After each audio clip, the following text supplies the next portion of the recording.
वैशाळ pump हाऊसमध्ये 30 फूट खोल अंडरग्राऊंडमध्ये आढळला कामगाराचा मृतदेह।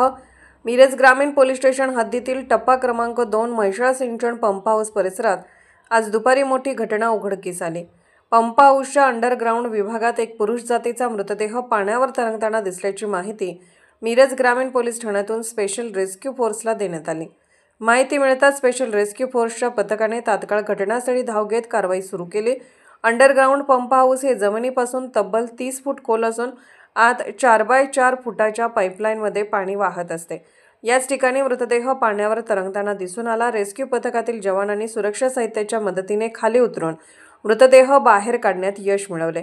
मृत व्यक्तीची ओळख सिद्धराम मल्लू माने, वय 65, राहणार नागरगोजे, बेडक अशी झाली असून ते पंप हाऊसवर कामाला होते। नेहमीप्रमाणे सकाळी घरातून कामासाठी निघाल्यानंतर ते परत न आल्याने नातवांनी शोध घेतला। दुपारी 3:30च्या सुमारास ही घटना उघडकीस आली।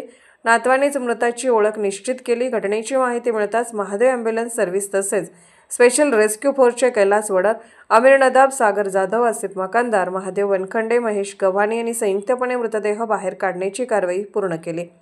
या प्रकरणी पुढील तपास मिरज ग्रामीण पोलीस ठाणे करत आहेत।